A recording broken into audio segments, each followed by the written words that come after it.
Welcome to Rosie the Reviewer. We're your hosts. I'm Sam, And I'm Marcia. and we like World War II media, and we want to talk about it. Welcome back to Rosie the Reviewer. This week we're talking about the film The Swedish Connection, which came out this year in 2026. It was directed and written by Therese Albeck and Marcus Olsson. It tells the true story of Swedish diplomat Gösta Engzell, who undertook efforts to rescue Jews from the Holocaust using the power of paperwork. And it's available on Netflix if you want to check it out. What did you think of this movie? I enjoyed this movie. I thought it was good. I did think, and I was talking to you about this as I was watching, that it struggled maybe a little bit from the indecision about whether to be serious or whether to be funny. So it had a little bit of both, and they had like a very graphic heavy opening. With graphic, I mean like literal graphics, and it felt kind of like they were trying to make it almost satire, but it wasn't actually satire, so it struggled with that, especially in the beginning. But I did enjoy it as a whole. Like, it got serious at some point, and then it got unexpectedly funny again. So I was like, wait, is it funny? Is it serious? What's it doing? But I really liked the story.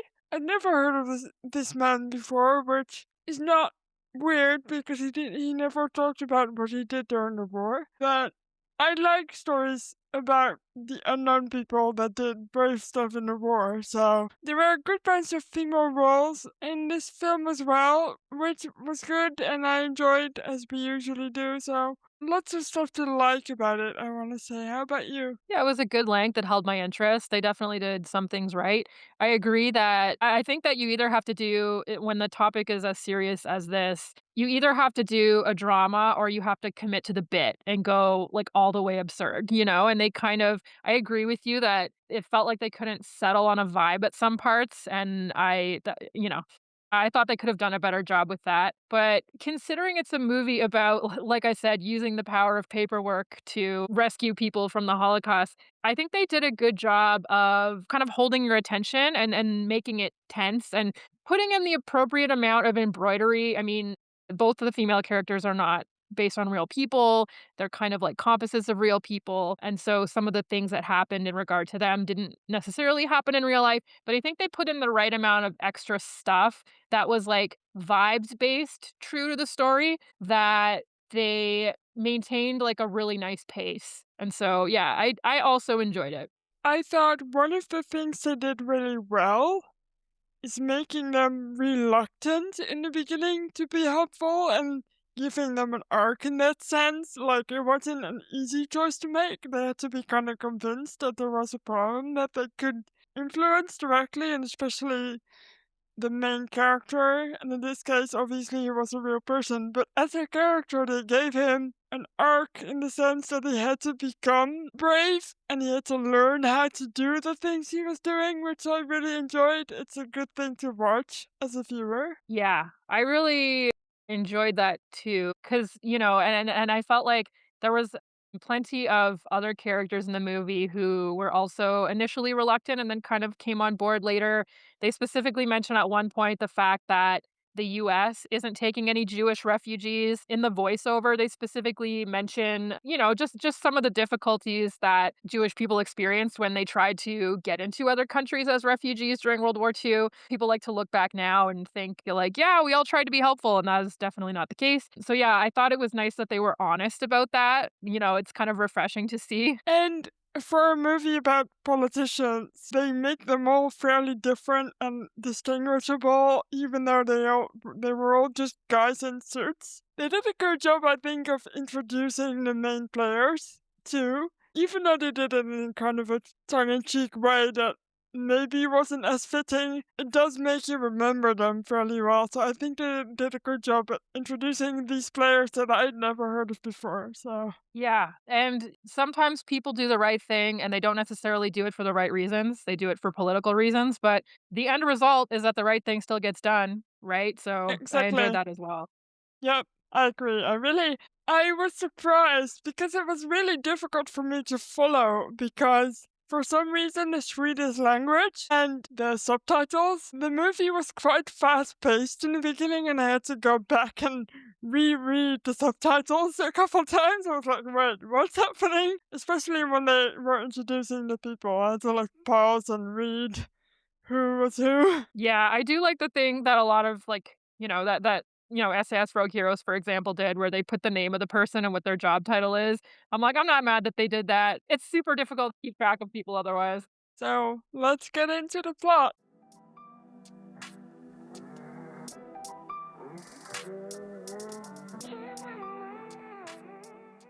The movie opens, we see a little based on real events notice, and in the first scene we see a ship flying a Nazi flag sailing to a Swedish harbor, and two ghost people, I don't know what they are, but they were funny. They see the ship and they think, shit, we're under attack, and they kind of tell the Swedish government this, so they think they're under attack. They call the Nazis, and then they're like, no, wait, it's a false alarm. And it represents an ongoing fear for the Swedish officials because they're constantly in fear of being attacked by Germany. And there's a voiceover narration by a figure who we don't yet know who he is, but we will find out at the very end of the movie. Yes, I was very excited about this because I think this guy is such a cool historical character. Without telling the people listening who he is just now, did you immediately know who it was? Not immediately, but I started to suspect. I also had an idea, but that's only because you talked about this guy. In terms of Sweden, they had a super long standing policy of neutrality. Like, we're talking going back hundreds of years. And so they had little in the way of military capacity, and they decided they were going to try and stay neutral in World War II, which they had more success with than their neighbors. Because, as we know, Denmark and Norway were occupied by the Nazis for most of the war, which we have talked about in recent weeks. It feels like it's our Scandinavia era. And their neighbor on the other side, Finland, was facing Soviet invasion early on and later ended up allying themselves with Nazi Germany. So Sweden had a pretty narrow line to walk. As we will see in this film, Sweden did step up and offer asylum to European Jews in 1943, but they simultaneously relied heavily on German trade. They supplied the German war machine with the majority of its iron. They supplied them with ball bearings, which is extremely necessary to any war effort. And they also allowed German troops to move through Sweden. Trade with Nazi Germany actually only halted late in 1944 after pressure from the Allies. I like what they did in the movie where they were a little bit critical of the decision to let Germany like travel through Sweden. It's very subtle, but you can feel the sort of undertone to it is a little bit critical. Yeah, for sure. I'm sure there was lots of differing viewpoints going around. We're introduced to the main character. He's a Swedish diplomat and lawyer named Gösta Engzell, played by Heinrich Dorsen. He's kind of a nobody. His children, his colleagues, and his bosses don't seem to take him too seriously. Like, we see this very clearly early on in the film. He's head of the legal department in the Ministry of Foreign Affairs. So he's kind of got this little forgotten, tucked away office in the basement with his little staff. And his subordinates include Svante Hellstedt, played by Jonas Malmsjö, Magnus Hallensten, played by Carl Jacobsen, and Stina Johansson, played by Marianne Mork, who will become an essential part of Engzell's rescue work. So we see them quite a bit through the rest of the movie. Johansson is about to retire, so a new German secretary comes into the picture. Her name is Ruth Vogel. She's played by Cecilia Ben. She's young, she's very pretty. Initially, when she comes in, it makes ripples a little bit that she's German, but it quickly becomes apparent that she's very concerned about the plight of Jewish people in Europe. Not Ruth, the actress who played her. I thought she looked like a youngish Kate Winslet a bit, and I really enjoyed this actress a lot. She was really fun. And you say that Engzell's colleagues don't think too much of him. I don't think he thinks too much of himself to begin with either. Like, he's quiet and a little, as far as you can say this about a man, because it's usually said about a woman in a very disparaging kind of way, but he's a little mousy, and I just really enjoyed watching him grow as a character and get more confidence as the movie goes on. So I really like this starting point. Yeah, for sure. He's kind of a doormat, and he ends up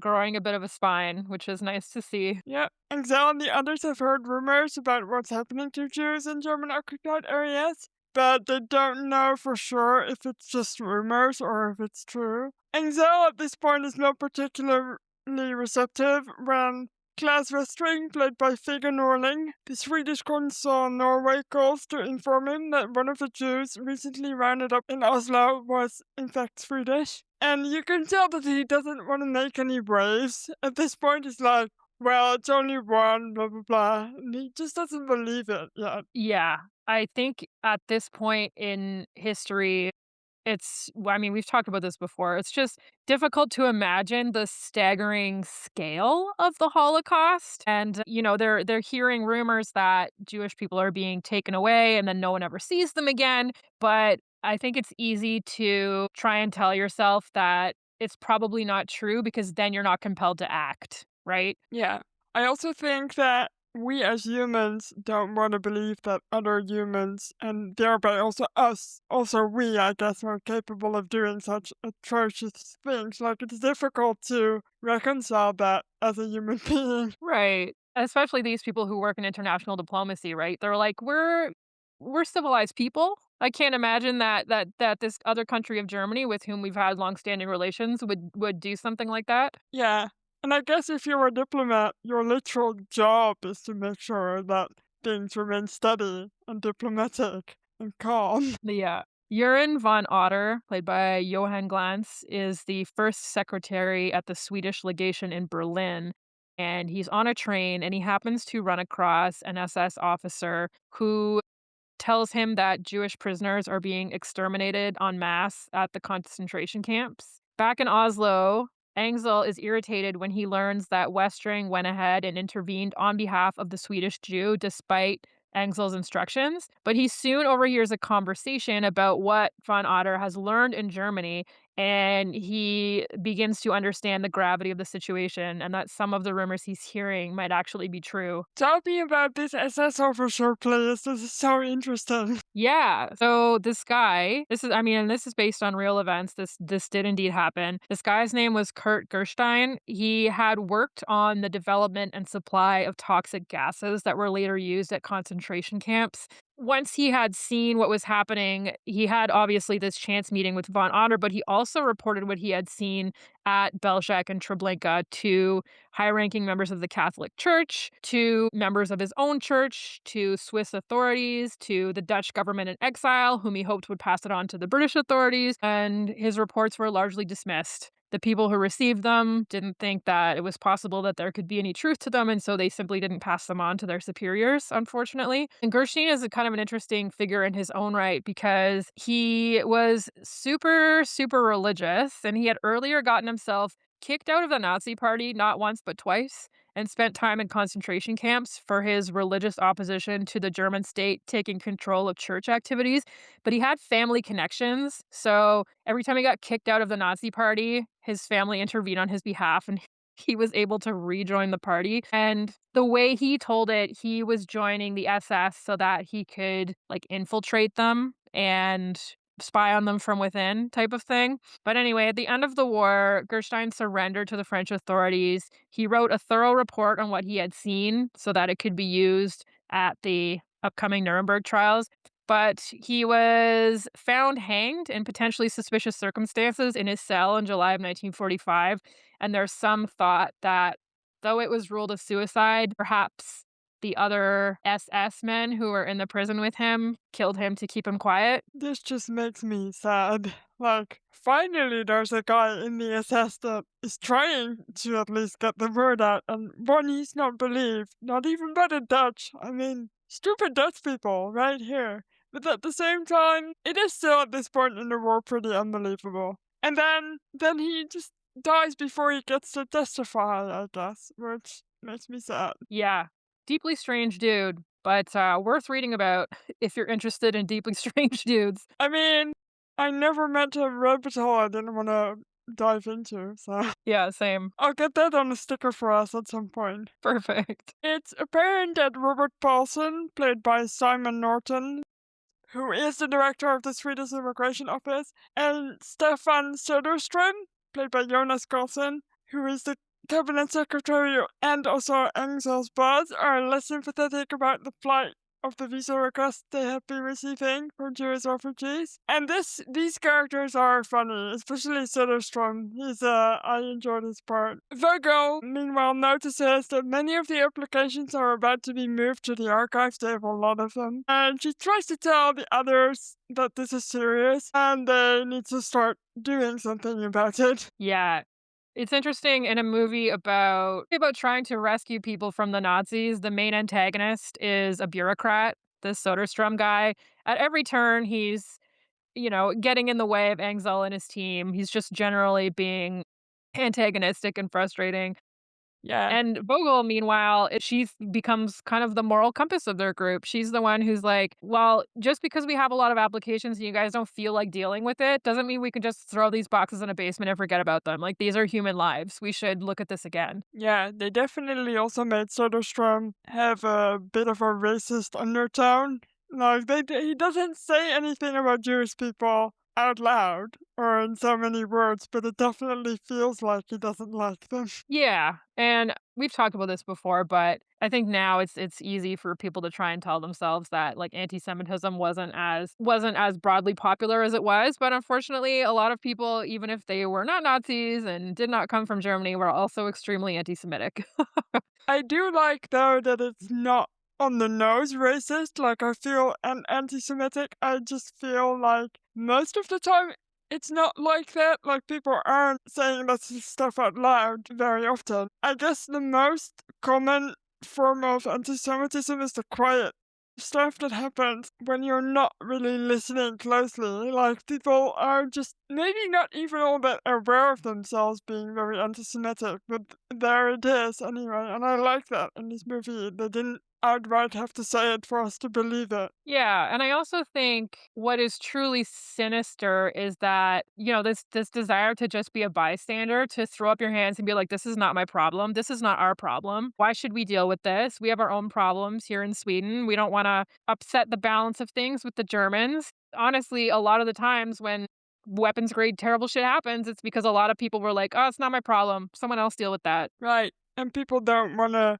carry the responsibility if something does happen that goes badly, like being attacked by the Germans. Like, imagine being the one that made that happen indirectly. Like, it would Yeah. not be fun. I do wonder if they made Soderstrom, I'm guessing, they made him a little bit more antagonistic than I'm guessing he would have been in real life. It feels like his main purpose is to annoy Angela at every turn. Yeah, I mean, I don't know for sure, but I do know that before Engzell, there was really no infrastructure to do the things that Engzell ended up doing. He was really the one who established what the Swedish government would go on to do, like diplomatically, to try and rescue Jews from the Holocaust. So it could well have been that, as Engzell's boss, he was kind of on his ass. Yeah, especially if he's doing new unproven stuff that could come back to bite them in the ass if they don't succeed. Yeah. Workers come to move the applications from Jewish refugees to the archives, but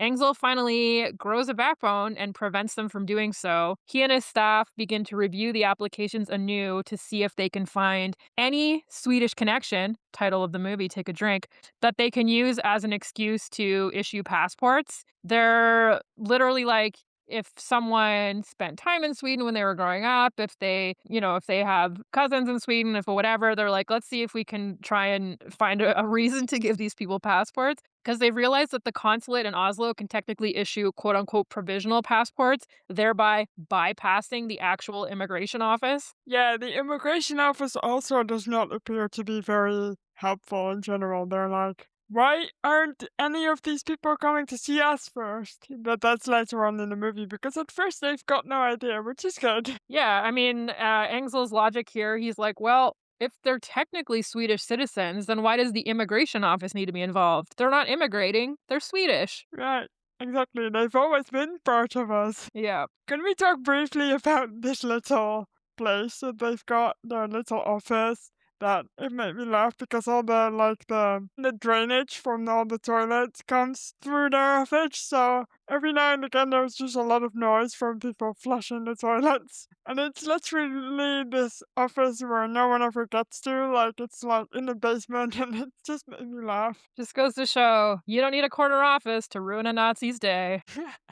They decide that they are going to try to win a weak case so that they can establish some precedent. So once they do that, once they get a weak Swedish connection, so to speak, then the other ones will be easier to get going forward. So that way they hope they can save more lives. And to do this, they choose a pair of twin boys whose stepfather is Swedish, so he doesn't they there's no blood relation or anything, but it is an interesting case. And these twin boys are currently being held at a Nazi transit camp. And at the same time, they are trying to access the prison in Oslo where Jewish prisoners are being held because they want to see if there are any other people there that they can issue some passports to. Yeah, the twins weren't real people. They've been invented for this movie, and a great idea to choose two angelic looking children as the face of this campaign, right? But the weak case plan was very much real. So in November of 1942, when the Nazis began deporting Norwegian Jews, Engzell's team essentially chose 150 individuals who had questionable connections to Sweden. So sometimes it could even be like a business link, not necessarily like a blood relative. And by saying these 150 people are in our little bubble of protection, then you force the Nazis to make some kind of decision, and that decision sets a precedent. So that way, next time if they try to turn someone down, you can be like, well, you let this other guy. So why not this one? Yeah, it did surprise me, but that's also just the power of hindsight, I think, that they had so much trust in the legal system at this point. Like, I don't know if with hindsight, it feels really hopeful to think, well, these Germans are gonna let us do it because the law, you know? But it is hindsight. We've talked about this before too, but the Nazis love the veneer of legitimacy that law and bureaucracy offer. They like we're not barbarians, we're following the rules. If it's legal, it's right. So if you bury them in paperwork, you turn that behavior against them. Like Mhm. Engzell's work has been called a paperwork resistance. It's been called the bureaucracy of hope. And you're really just weaponizing this tendency of the Nazis against them, right? I do love that, actually. It sounds like something I would consider doing if I had to resist anywhere. Yeah. And I mean, on top of that, as the war goes on, the list of countries with whom Germany has civilized relations is growing shorter and shorter. And so it's just ultimately much less costly in time and resources to just give Sweden what it wants at a certain point. And from Sweden's point of view, even if Germany doesn't repatriate the people you've asked for, you've bought time. And maybe you've bought enough time that these people survive the war. And you've placed these people on a list where Germany thinks, maybe it would cause a diplomatic incident if we killed these people. So maybe we won't. They want to save face after all, even to the Germans themselves, I guess, too. Like, they need to keep up appearances that they're doing the right thing. Yeah, absolutely. The Germans refuse both requests. So they refuse to send the twin boys to Sweden, and they also refuse the request to access the prison. Engzell gets called into Studerstrom's office, where the highest ranking German consul in Sweden is there, a guy called Victor Zuvid, played by Wilfried Hochholdinger. And this guy warns Engzell to watch his step. Like, he's pretty good humored, but he's also like, we see what you're doing, by the way. Söderstrom, for his part, agrees. He tells Engzell they want to stay on Germany's good side, and he points out, he's like, look, nobody else is putting any effort into, like, rescuing Jewish people en masse, so why should we? Yeah, the the age-old excuse if no one else is doing anything, so we run. Yeah. I feel like they more people need to be like us when we're in like university project groups where we are doing shit even though the other people aren't doing anything. Yeah.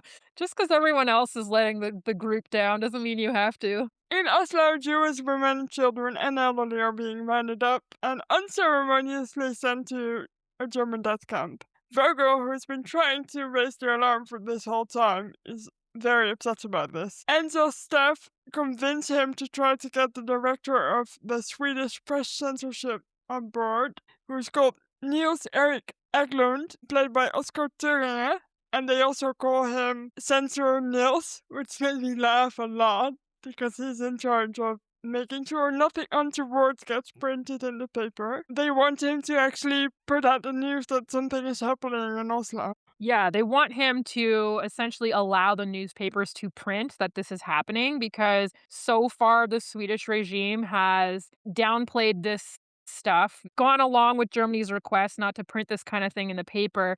And they're like, well, Swedish people who have relatives in Norway deserve to know what happened to their relatives. Which is fair, and also censorship sucks. Yeah. Engzell clumsily orchestrates a situation where Soderstrom can quote unquote overhear a conversation about how angry Swedes will be when they find out that the government knew their Norwegian relatives had been taken away and didn't tell them. He gets one of his subordinates to come with him into the bathroom and he's like, yeah, everyone's going to be really upset with the government when they hear about that whole rounding up Jewish people in Oslo thing, huh? And his subordinate's like, yeah, definitely. It's just very funny. Surstrom is unimpressed. He comes out of the bathroom and he's like, "You must think I'm stupid." But by coincidence, Sensor Nils also overhears. And the next day, the news of this hits the papers and it causes a shitstorm. This just made me laugh so much because it's so obvious. But then Censor Niels takes it very seriously. Yeah, it was great. Engzell's called to the Prime Minister's office. It is now apparent that the Germans are indeed sparing Jews with a Swedish connection. And so Engzell suggests that Sweden take in the remaining 100 Norwegian Jews. Though Söderström argues, because he does not want this to happen, it's eventually agreed upon that it has to be unofficial, because they don't want to make it official and have to do it again later. Like this way, they can do it kind of off the books and it'll be quiet and no one will know about it. Yeah, if they make an unofficial request, they let the Germans save face, right? Yep. Engzel's team start inquiring after Jews in other European countries, so Belgium, the Netherlands, Austria, and they resolve that they're going to try to rescue the twins again, but this time they go higher up the chain to Martin Luther, who's the undersecretary of the German Foreign Ministry. He's played by Paul Schroeder. Surprisingly, this guy agrees. He's like, "Yeah, you know what? We will give you those twins if you want them so bad." I want to know what's with the turtles, the whistle things. I don't know. It It's was weird. it's so weird. And they also make a note to say this is not the famous Martin Luther. Yeah. This is not the Martin Luther who hammered his 99 theses to the church door. As word begins to spread that Sweden is approving refugee applications, Enzo's office begins to receive more and more. Like, they show you that they get applications from the Netherlands, from someone who's worked there once in their entire life. Like, these are very distant connections. But the Nazis then attempt to tighten up the rules so that foreign citizenship no longer counts as an exemption from deportation. To say that diplomacy is useful here, the Swedes counter this by saying, look, we're gonna be so annoying, we need you to clarify what you mean exactly. And they want to delay this whole situation.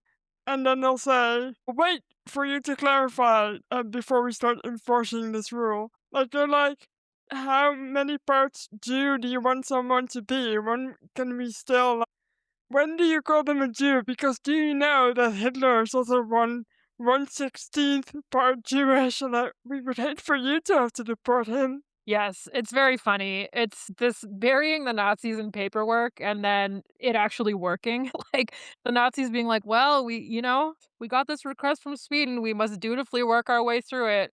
It's pretty great. It was also surprisingly, to me, surprisingly tense, because obviously they have to go and talk to the Nazis the whole time, and I'm like, ooh, how tricky is this actually to be able to go and do this? I know they're neutral, but still it felt like there was something at stake. Yeah, for sure. And really the wild thing is that all it took to save some lives was having the balls to go up and tell a Nazi that, unfortunately, you guys haven't defined your rule well enough. So we're not going to enforce it yet, but you let us know when you've clarified everything, and then just asking a billion follow-up questions and sending a billion pieces of paper their way for them to deal with. It's like, yeah, all it took was for some people to have the stones to do that, you know? Hit them where it hurts. Their own pride about their own damn rules. Yeah. Soderstrom and Paulson are more annoyed than ever with Engzell and his team. They find it frustrating that Engzell basically doesn't listen to anything that they say and is kind of going around and above them.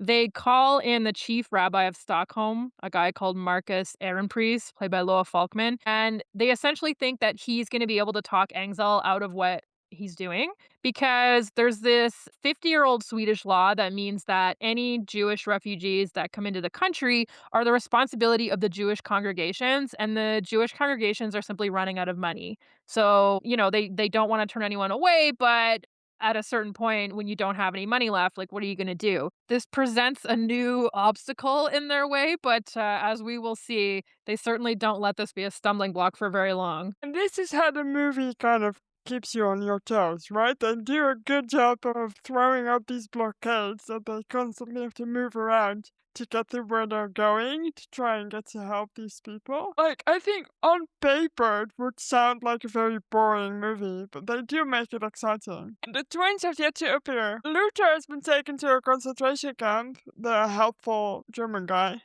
And so they can't go to him to follow up with any of their inquiries and paperwork. Meanwhile, Von Otter, who's the one who accidentally met the SS guy in the train before, he heads to the camp at Theresienstadt, where the children are being held to try and get some more information, but he's not let into the camp. Like, they face a big blockade. Yeah.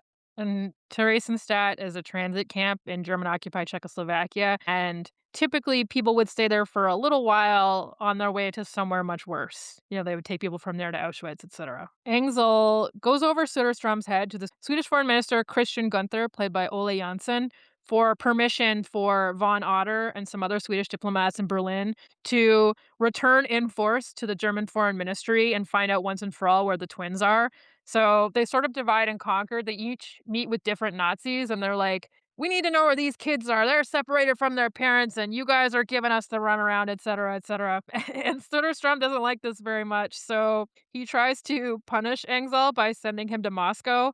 And they have this funny recurring bit where they're talking about how the Swedish ambassador in Moscow sometimes gets dragged out of bed to go and meet with Joseph Stalin in the middle of the night, and you don't know if the vodka that he gave you was just vodka or not. So they keep showing this little scene, and obviously being sent to Moscow is the worst thing that any diplomat can imagine happening to him. I did like that they stuck to that bit the entire movie. That bit did crack me up. Vogel orchestrates a photo shoot in Copenhagen for Engzell and the twins' parents to draw attention to their cause, but the twins do not show up on the train when it arrives. Engzell at this point quickly realizes that the Germans have begun rounding up Danish Jews, and I will say the scene made me quite not teary, but it got close because the actor who plays Engzell, he's so subtle in his emotions, and I really liked what happened in the scene. Yeah. It's definitely a really emotionally effective through line of the movie that these twins are so symbolic of so much of the work that they're trying to do. And the sort of blueprint that they've established so far of here's how we rescue people from the Holocaust, here's how we operate with the Germans.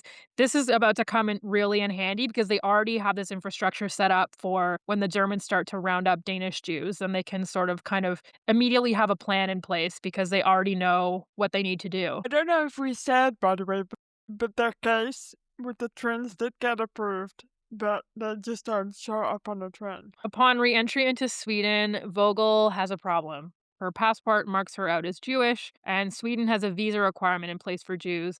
And that's one of the things this movie tells us early on that prior to World War II, the Swedish government had actually asked the German government to stamp J's on the German passports of Jewish people. So certainly not a bright and shining, glorious moment for Sweden. So she gets detained, and Engzell tries to go to the foreign minister on her behalf, but Soderstrom interferes, as usual, being a pain in the ass. Of course he does. I did see this one coming a mile away, her being Jewish. Like, that was. They don't. It's not very, very obvious, but I did see it coming. Yeah, definitely gives some personal stakes to it, that's for sure. Engzell and his team come up with a plan. and they could say for other people on it to give it some more weight, including Dag Hammarskjöld, played by Christopher Nordenrot. He's state secretary at the finance ministry. They also got read by Aaron Price on it again, so they have a good bunch of people. And they meet with the foreign minister and explain their plan. Sweden will loan some money to the exiled Danish minister to be repaid when the war's over and the legitimate government is back in place. The money will then be used for moving Danish Jews safely to Sweden, so the problem that they had before, where the money had run out, is no longer a problem. Soderstrom then shows up to be a pain in the ass again. And he's like, why was I not invited to this meeting? And they stick him in the field with a bunch of cows for a while to keep him Yeah, distracted. I did laugh at the diversionary tactic where they just drive him out into the middle of nowhere. I like that they introduced when they gave us his little introductory card on the screen with a little asterisk, it says before he was famous. Hmm. That's because Hammarskjöld went on to become the head of the Bank of Sweden, and he and his brother established the modern day social safety net that Sweden is so well known for. He later became Secretary General of the United Nations, where he reorganized the UN into an effective peacekeeping force. He was actually negotiating a ceasefire in the Congo in 1961 when he died in a plane crash, and he was awarded the Nobel Peace Prize that year, and he's actually the only person to receive the Nobel Prize posthumously. And he was also the youngest person ever to become Secretary General of the United Nations. So he's pretty exceptional in his story. I did read that we in the West think he's great. Some people in Congo beg to differ a little bit.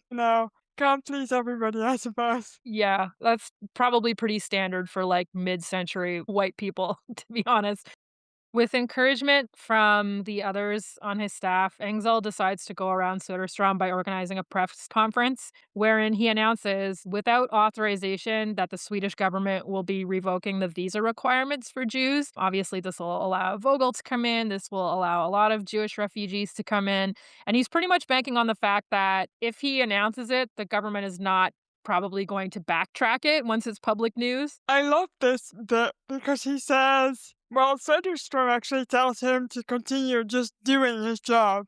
And he just decides that holding a press conference is his job. So basically, he's doing what Söderström told him to do. And it just made me laugh so much. I was like, yes, get to fuck, Söderström. Yeah. As per usual, following the letter of the rule or the instruction rather than the spirit. Exactly. Jewish refugees begin to arrive by sea to Denmark. It kind of mirrors the first scene we get in the movie where we see the German ship coming over. Now we see little boats with lights on them come in the night. Swedish government is glad about the good publicity. They are being called the world's new moral superpower by, I think, an American publication. And they're like super proud of this. And so the storm is then sent to Moscow for his troubles because they say, we need a strong man like you in Moscow. Yeah. Bye. This scene made me cry. I teared up definitely when I saw the little lights on the boats. It's got similar vibes to the little ships arriving at Dunkirk. Like you just see them pop up one by one and it just made me emotional. Yeah. And the cool thing is that most of the Danish Jewish community safely made it to Sweden. We're talking like 7 or 8,000 people. Around 500 of them were taken to Theresienstadt in German occupied Czechoslovakia. But most of those people who were taken to the German camps survived the war because they received food parcels, first of all, from the Swedish government. And this was huge because so many people starved to death in those camps, right? So if you're getting regular protein and stuff, you're likely to live longer. And there was also consistent diplomatic pressure from the Swedish and Danish governments.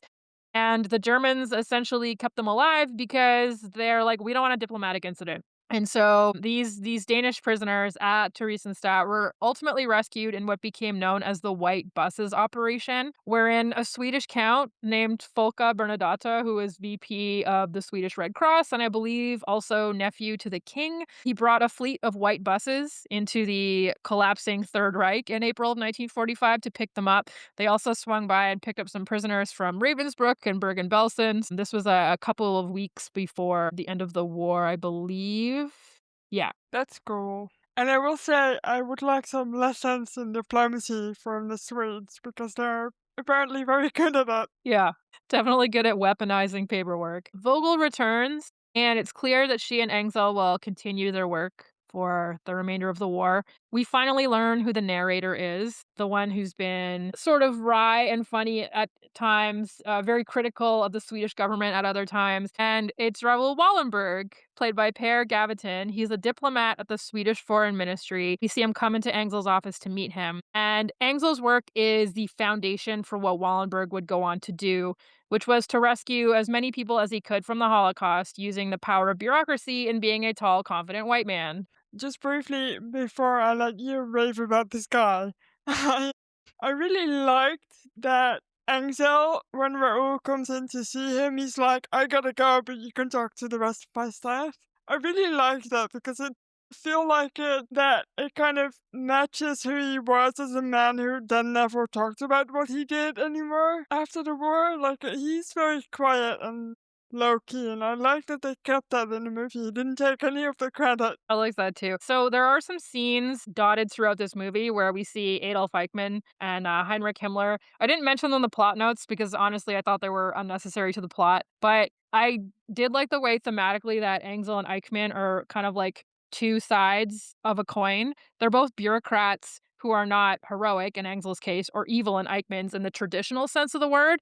They both sat behind a desk and made diametrically opposite decisions, and, they both affected far-reaching consequences by simply doing bureaucratic shit. So I really enjoyed seeing that. I felt that Eichmann in the movie was a little bit of a caricature. If they had pushed this caricature stuff, then Eichmann would have been a good example of how they'd done it. Like he was a little bit silly and he talked funny and he looked kind of funny, and I don't know if I like that particularly, but I did like seeing him in here just because I recognize these people now. The whole thing about how Hannah Arendt said that Adolf Eichmann represented the banality of evil. You could also Mm. say that Engel represented, like, the banality of doing good. It's Yeah, honestly, like, you don't have to be someone who's in the streets throwing Molotov cocktails. You can be the person who uses the power that you have to do something that's right. I also thought the way they depict Eichmann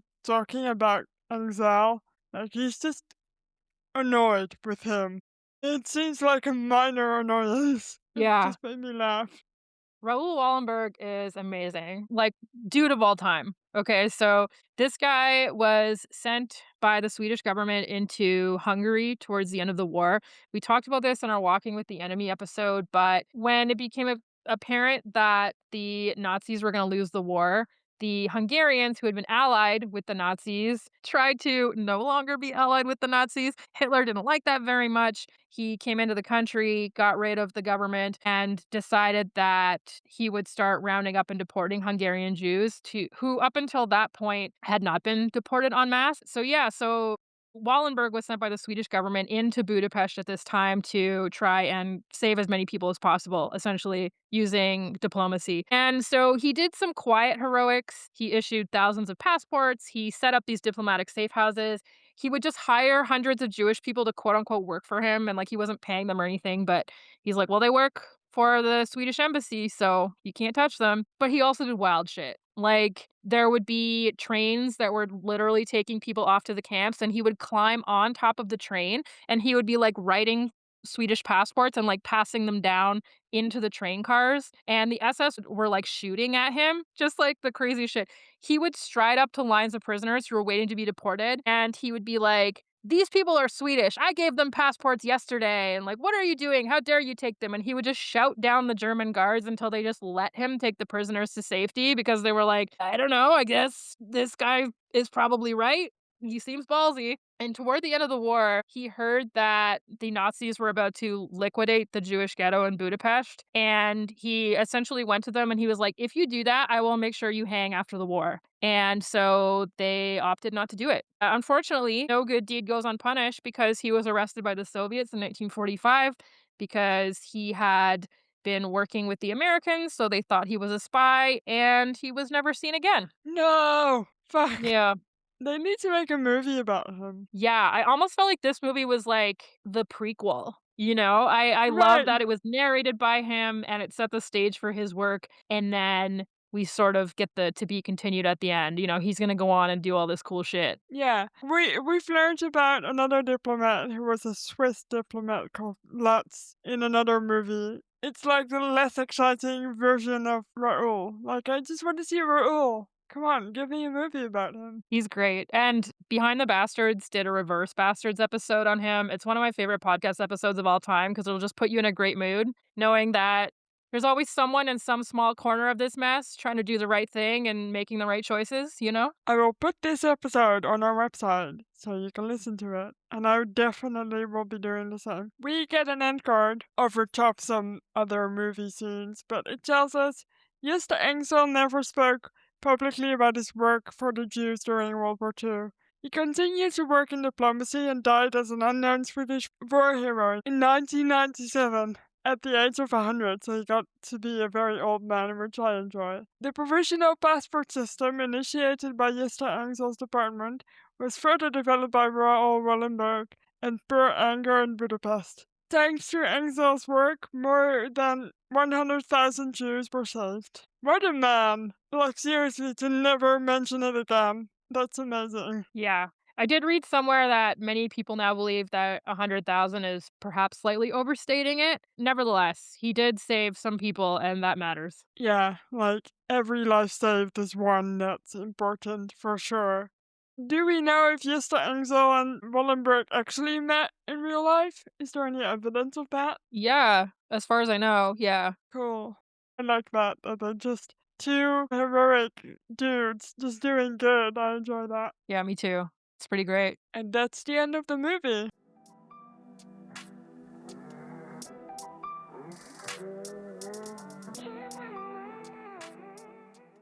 We have to rate this movie, but before we do, I would like to remind you that you can follow us or wherever you get your podcasts, like on Spotify or Apple or whatever takes your fancy, or you can send this episode to a friend, Every time you send this episode to a friend, a Nazi gets bamboozled by paperwork. as we like to make them suffer. So please go send this episode to a friend. And watch this movie if you haven't. It's so funny and interesting. How many bamboozled Nazis out of 10 would you rate this movie? I give it 7.5 bamboozled Nazis out of 10. I enjoyed it. Like I said in the beginning, I think it struggled a little bit from an identity crisis in terms of style. But overall, I think it's pretty amazing that they managed to make paperwork so exciting. So I just really enjoyed it. Like, the acting was good. The language was surprisingly interesting to listen to for me. I could not make any sense of it, even being Dutch. Like, there's no similarities whatsoever. I liked the way it looked. It was quite nice. The styling was fun. And it's just a remarkable story, so it gets points for story as well. And that's very little to do with the movie itself, I think. But still, it gets points. So I'm glad it's here. How about you? Yeah, I'll give it 7 bamboozled Nazis out of 10. Nice to see Nazis getting bamboozled. Nice to see female characters with something to do. Nice to see characters that, as you mentioned earlier, are maybe not obvious heroes, maybe even reluctant heroes, but who still go on to do important things with the power that's given to them. And I think stories of resistance like that are extremely important, especially in this day and age. And I agree that it's not as strong as some of the other offerings that we've had lately from Scandinavian countries. But I do think that this story matters, and I think they did an adept enough job at telling it. Agree. I want to just add one more thing that I thought was good. Like, all those people look like they could be the ordinary people they're portraying to be. Like, so very often they'll say someone was very ordinary and then they'll cast some stunning looking man in a very ordinary job. And I'm just glad that they gave the rest of us something to see, right? It looks like anyone could really be a good person, and that's nice. I like that it wasn't overly Hollywood in that sense. Yeah, definitely. I'll agree with that. Are you reading anything? Yeah. So I found this book that I've had forever, but I kind of forgot about, and I can tell I forgot about it because it's dusty from being in my basement. But my grandpa's uncle wrote a family history back in 2002. It's like 250 pages. It has like family trees in the back. Tells the whole story about how he went back to Austria, which is where that side of the family is from, and he went to the village that his grandfather was from and like looked at the church records and all this stuff. So I'm really enjoying it. I can't believe I forgot I had it. But yeah, I'm learning lots of things about the old family tree, you know? Any World War II mention? I don't know if it goes that late. I don't know yet though. I'm not that far into the book. Alright. I'm still reading the same book, but I am over halfway through it now, so that's a good thing for me. I'm getting there toward Oh the yeah. back half. I don't have anything else to mention. I'm happy that we're at episode 101.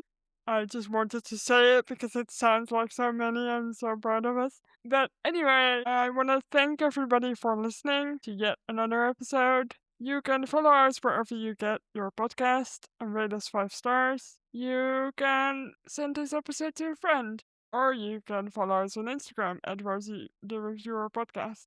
And if you want more information about any of the episodes we do, you can visit our website, rosieTheReviewer.com.